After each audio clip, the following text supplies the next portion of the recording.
ரத்த சொந்தம் ஒட்டுமொத்தமாக விட்டாலும் தம்பி வீட்டில் போனால் தனியாக சந்தோஷமாக பார்த்துக்கலாம். அதை விட்டு தான் வீட்டில் மிரட்டிக்கிட்டே இருக்கேன் நான். ஏய் என் தம்பி இருக்கான், ஏய் என் தம்பி கொஞ்சம் அப்படி மரியாதை ரைட்டாக டீ 7 மணிக்கு கொடுத்து 7:10 வந்தாவே எனக்கு தாழ்வு மனப்பான்மை ஆயிரும். என்னடா 5 நாள் ஷூட்டிங் போல என்ன 7:10 வருது காஃபி? ஓ அப்போ தம்பி சமுத்திரக்கணிக்கு போன போட்ட வேண்டியதான். 3 தினங்களுக்கு முன்பு ஒரு பாரம்பரியம் உள்ள ஒரு யூனிவர்சிட்டியில் அர்ஜுன் சாருக்கு டாக்டர் பட்டம் கொடுத்தாங்கன்றது ஒரு அற்புதமான செய்தியை. நீண்ட இடைவெளிக்கு பிறகு ஃபீல் குட் டைரக்டர் சகோதரர் அதியமான் சார் மேடையில் இருப்பதெல்லாம் நான் பெருமையாக நினைக்கிறேன். எவ்வளவு பணம் சம்பாரிச்சோம், எவ்வளவு வெற்றிகளை கொடுத்த முடியும், உழைப்பு ஒன்று தான். ஸோ அதான் கஷ்டத்தை எவன் ஒருவனுக்கு கடவுள் அதிகமாக கொடுக்குறானோ ஆயுசு அவங்களுக்கு அதிகம்னு அர்த்தம். அதை நிச்சயமாக நான் நம்புகிறேன். நீண்ட இடைவெளிக்கு பிறகு சக இயக்குநர்களை மேலே பார்ப்பது சந்தோஷம். அதெல்லாம் தாண்டி ஒரு 77 to 87 10 வருட காலம் இந்த பூமியில் ஆட்சி செய்த ஒரு நாள் ஒரு மருந்துக்கு கூட சிறைக்கு போகாத வகையில் மிகப்பெரிய புரட்சித் தலைவர் புகழை மிகப்பெரிய ஒரு கவசமாக இருந்து காத்த ஆரம்பி ஐயா அவர்களுடைய அருமை மருமகன், சுய ஒழுக்க சிந்தனையாளர், நேர்மையின் உச்சம், எல்லாரும் சேர்ந்து வந்து அமர்ந்திருப்பதைப் போல சத்யஜோதி தியாகராஜன் ஐயா வந்து அமர்ந்திருப்பதை நான் நினைக்கிறேன். இங்கே எம்ஜிஆரும் நீங்களே, ஆரம் வீரப்பன் ஐயாவும் நீங்களே, எல்லோரும் நீங்களே. மகிழ்ச்சி ஐயா. எனது மகன் உமாபதி இயக்குநராக பரிமளிக்கக்கூடிய இந்த விழாவிலே நீங்கள் வந்து அமர்ந்திருப்பது, இவ்வளவு நேரம் அமர்ந்திருப்பது, நான் கூட நினச்சேன் பேசிட்ட விட நம்பிடலாம்னு. ஆனால் நீங்கள் ஆசைப்பட்டு அமர்ந்திருக்கிறீங்க, மறக்க மாட்டேங்க ஐயா. உங்களுடைய பொன்னான நேரம் ஒரு குடும்ப விழாவிலேருந்து வந்து உங்களுடைய அந்த பிள்ளையை ஆராதனை பண்ணுறீங்க, ஆசீர்வாதம் பண்ணுறீங்க. வாழ்க்கையில் எந்த நிர்தேசம் மறக்க மாட்டேன். ரொம்ப மகிழ்ச்சிங்க ஐயா. அடுத்ததாக நான் ஃப்ளோவாக பேசுகிறதில்ல.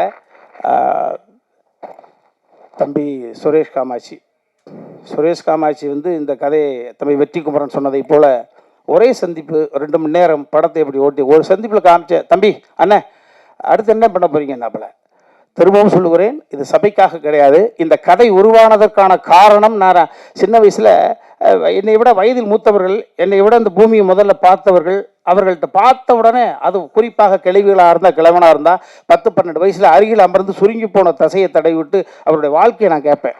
தாத்தாவுக்கு உனக்கு எத்தனை மாதிரி சண்டை பிடிச்சி, ஃபஸ்ட் நைட்டே நினச்சா இல்லை கொஞ்சம் 5 நாள் செடு நினச்சா, சண்டை போட்டு பிரிஞ்சது பிறகு யார் முதல்ல போய் பேசுவாங்க? அப்படியா? ஓஹோ. இப்படி அந்த மலரும் நினைவுகளை கிளறி விட்டு அப்படியே கொட்ட வச்சிருவாங்க. கட்ட கட்ட கட்ட பேச்சு துணைக்கு ஆளாமல் இருக்கக்கூடிய பெரியவர்களிடம் பேசுகிற பொழுது அவர்கள் வாழ்ந்த வாழ்க்கையை வரிசைப்படுத்திடுவாங்க. ஸோ அது இளம் பிராயத்தில் எனக்கு ஒரு கருத்து. அதனால தான் வாயை திறந்தால் பேசக்கூடிய சக்தி இருந்ததுன்னா அந்த இதெல்லாம் இந்த ஸ்டோரேஜ். அதற்கு பிறகு ஓரளவு இந்த திரையுலகம் எனக்கு ஒரு சிறிய பெயரை கொடுத்த பிறகு, சகோதரர் பிரபு சாலமன் மூலமாக ஒரு பெயர் எனக்கு கிடைத்த பிறகு, நான் என்னை பார்க்கக்கூடிய பெரிய தொழிலதிபர்களாக நான் அவுட் ஆஃப் சப்ஜெக்ட் பேசுகிற பொழுது, தத்துவம் பேசுகிற பொழுது அப்படி மடை திறந்த வெள்ளம் உண்மையை கொட்டிடுறாங்க. அது தனுசு ராசி, மீன இலக்கணம், போராடம், அதை நம்ப தான் தோணுது, எல்லாம் சொல்லிடுவாங்க. அப்படி நிறைய தொழிலதிபர்களுடைய கதையை நான் கேட்கிற பொழுது, ஒரு குறிப்பிட்ட ஒரு தொழிலதிபர் மனிதன் புனிதராக இருக்கக்கூடிய ஒரு அற்புதமான ஒரு ஆத்மா, அவருடைய நினைவுகள், அவர் வாழ்ந்த வாழ்க்கையை, அவருடைய ஒட்டுமொத்த ரகசியத்தையும் பச்சை குழந்தை போல, இளநிக்கு இருக்கக்கூடிய தண்ணி போல அப்படியே கொட்டி தீர்த்தாரு. அது உள்ளுக்குள்ளே இருந்தது. சரி, இது எப்பாவது வடிவப்படுத்தணுமே அப்படின்னு நினைக்கிற பொழுதுதான் எனது தாய் எனக்கு கொடுக்கவில்லை. ஆனால் இன்னொரு தாய்க்கு பிறந்து எனக்கு தம்பியாக இருந்து என்னை தாங்கி பிடித்து கொண்டிருக்கக்கூடிய என் வாழ்க்கையினுடைய மிச்சம் உச்சம் எல்லாமே சமுத்திரக்கனி தான். அதை எல்லா இடத்துலையும் சொல்லுவேன். இந்த சினிமா என்னை எத்தனையோ புரட்டி எடுத்திருக்குது. என்னை பயன்படுத்துவார்கள், பயணம் செய்வார்கள், பயணத்தோடு இருப்பார்கள், என் பக்கத்திலும் இருப்பான் என்றால் என் அன்பு தம்பி சமுத்திரக்கனி தான். எனது ஒட்டுமொத்த உறவுகளும் ரத்த சொந்தம் ஒட்டுமொத்தமாக விட்டாலும் தம்பி வீட்டில் போனால் தனியாக சந்தோஷமாக பார்த்துக்கலாம். அதை விட்டு தான் வீட்டில் மிரட்டிக்கிட்டே இருக்கேன் நான். ஏய் என் தம்பி இருக்கான், ஏய் என் தம்பி கொஞ்சம் அப்படி மரியாதை ரைட்டாக டீ 7 மணிக்கு கொடுத்து 7:10 வந்தாவே எனக்கு தாழ்வு மனப்பான்மை ஆயிரும். என்னடா 5 நாள் ஷூட்டிங் போல் என்ன 7:10 வருது காஃபி? ஓ அப்போ தம்பி சமுத்திரக்கணிக்கு போன போட்ட வேண்டியதான். வேலை இல்லை, ஒரு பிள்ளைய வச்சு தானே வாழ்ந்துக்கிட்டு இருக்கேன். இப்போ அப்போ உமாபதிக்குன்னா அந்த பெரிய தடி விட்டு அங்கே போயிடுவார். இது என்னடா?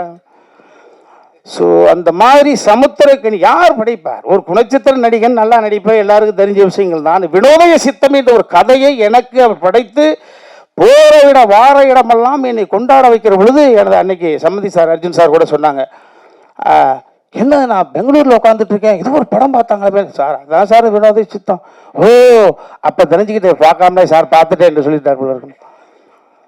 ஸோ இந்த வினோதய சித்தத்தை தம்பி சமுத்திரக்கனி படைக்காமல் கொடுக்காமல் இருந்திருந்தால் நிச்சயமாக இந்த கதையை வடிவப்படுத்திருக்க முடியாது, வாய்ப்பே கிடையாது. ஸோ எப்படி பார்த்தாலும் பிள்ளையார் சொல்லி 786 சிலுவை குறி 3 குறிகளும் சேர்ந்தாலும் கூட இந்த கதையினுடைய அடி நாதம் என்பது தம்பி சமுத்திரக்கனி என்னை வைத்து எழுதி அதை வெற்றிப்படமாக மாற்றி 22 காட்சி 19 நாட்கள் அபரிதமான ஒரு படத்தை வினோதய சித்தம் என்பது பார்த்தா கொடுத்துச்சு. அந்த தம்பி கொடுத்ததுக்கு பிறகுதான் எல்லா நேரத்திலையும் என்னுடைய பசிக்கு அடுத்தவங்களே சமைச்சு கொண்டு வருவாங்களா? இப்போ பொண்டாட்டி ஊருக்கு போயிட்டு நான் தானே சமைக்கணும்.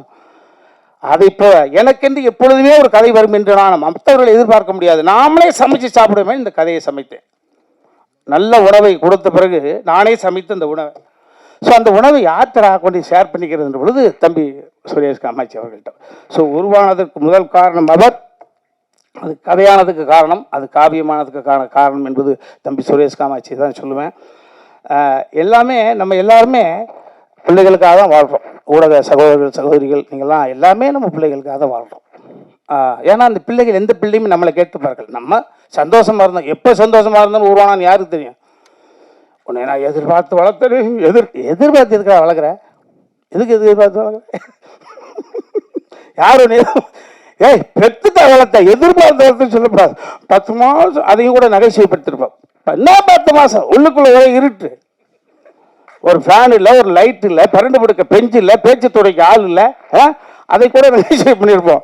அதே போல இந்த உலகத்தில் எதிர்பார்த்து எது கிடையாது.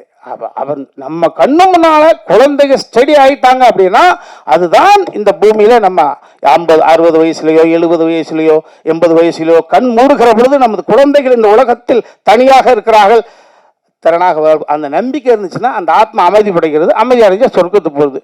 ஐயையோ என்னடா முந்தா நாள் போனால் எங்கே இருக்கான்னு தெரியலையே, ஐயையோ அந்த புண்ணு நான் இல்லைன்னா அப்படின்னா வாய் கோணிக்கு நரகம் தான். எவ்வளவு சொத்து இருந்தாலும் அந்த வகையில் உயரத்தில் இருக்கக்கூடிய அனைவருமே துயரத்தில் தான் இருக்காங்க.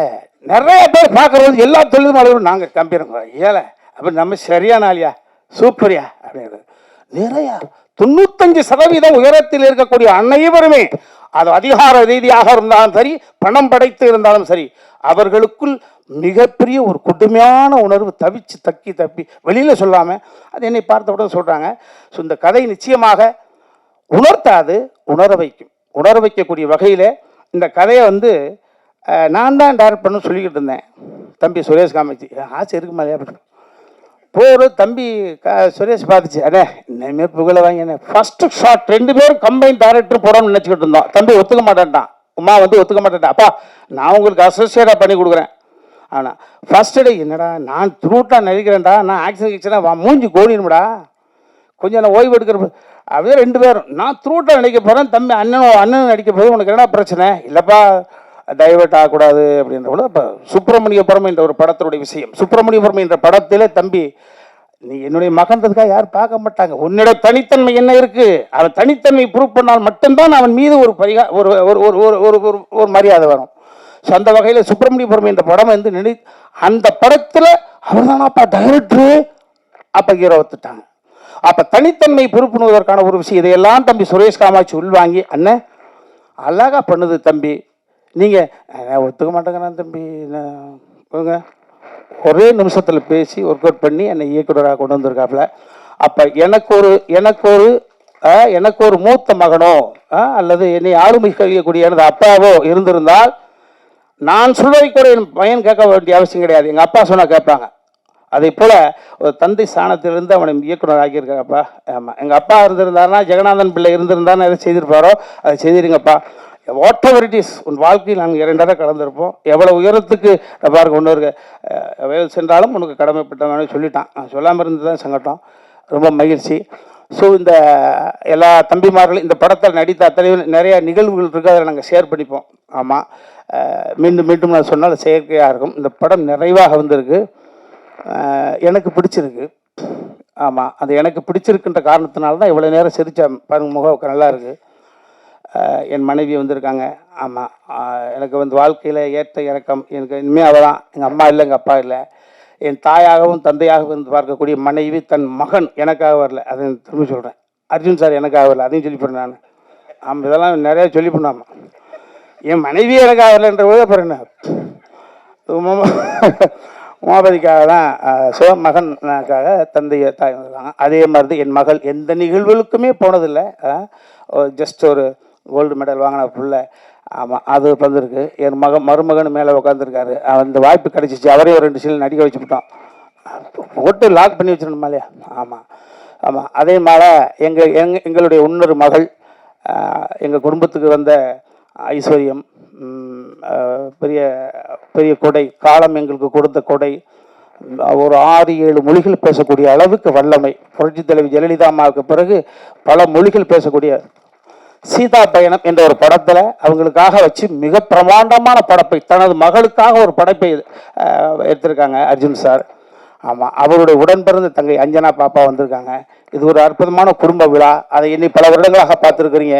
எனது அன்பு தம்பி சமுத்திரக்கு நீங்கள் 5:30 மணி ஃப்ளைட் பிடிச்சி ஃபுல்லாக ஓடி வந்து உட்காந்துட்டுருக்கு.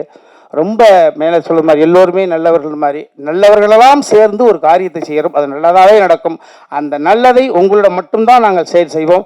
எனக்கு இனிமேல் ஒன்றும் பிரச்சனை கிடையாது. கனவுகள் நிறையாக இருக்கிறது. இந்த அவையில் அமைந்திருக்கக்கூடியவர்களுடைய துயரத்தில் ஷேர் பண்ணிக்கொண்டு நிறைய நாள் கனவு. இப்போ தான் மகனுக்கு கல்யாணம் ஆகிருக்கு. நான் வல்லமை கொண்டவனாக எனக்கு இருக்கிற பொழுது நிச்சயமாக அதை உங்களோட நான் ஷேர் பண்ணிப்பேன். ஏன்னா உலக இவ்வளோதான், எவனுக்கு எப்போ எதுன்னே தெரியாது. இந்த படம் நிச்சயமாக இந்த ராஜா கிளி கூண்டுக்குள்ளே இருந்துச்சு. இப்போ ஒரு அற்புதமான தருணத்தில் கூண்டு விட்டு வெளியில் வந்து பறக்குது. மறுபடி எங்கள் ஐயா சொன்ன மாதிரி தான், தங்க கிளியாக பவனி வர எல்லாம் உள்ள இறைவனை பிரார்த்தனை பண்ணிக்கிறேன். யாரையாவது விட்டுருந்தால் நிறைய மேடைகள் இருக்கு, அங்கே பேச போகிறோம். சேனல்னா விடாது. அதனால் யாராவது இப்போ விட்டுருந்தான் பண்ணிக்க, அப்போ ஃபோன் போட்டு அழுகாதீங்களா. மகிழ்ச்சி. அப்புறம் என்னையும் நாயகனாக ஒத்துக்கிட்டு இந்த பாடல்களுக்கு நடிப்பதற்கு ஒத்துக்கிட்டு அந்த பொண்ணுங்களாம் இவருக்கா ஐயையோ இல்லை, சினிமா அப்படி இல்லை. இப்போ அதில் அனுபவம் தான். அந்த அனுபவங்கள் உள்வாங்கிக்கிறது. பெர்ஃபார்ம் என் மேலே எனக்கு நம்பிக்கை இருக்கா? நான் எப்படி ஒரு அரவிந்த் சாமி சாருக்கு எனக்கு என்ன பெரிய ஒரு 45 வயசாக வித்தியாசம். என் மீது உண்ட நம்பிக்கை அவருக்கு தந்தையாக நடித்தேன். அதை போல எனக்கு அற்புதமான சகோதரி சொன்னாங்க ப்ரெஸ்ஸில், ராஜா இங்கே கிளிகள் எங்கே? ராஜா இங்கே கிளிகள் இங்கே. இன்னும் 2 கிளி இருக்குது. அந்த 2 கிளி வரல. ஆமாம், அந்த கிளிக்கு ரெக்கம் வச்சு கொஞ்சம் பறந்தாங்க தெரியுது. ஸோ எல்லாம் இறைவனுக்கு நன்றி. உங்கள் அனைவருக்கும் 9 மணி வரைக்கும் இருக்கிறீங்க. ஐயா நெல்லை சுந்தரராஜன் சார் ரொம்ப மகிழ்ச்சி. எல்லாருக்கும் நன்றி.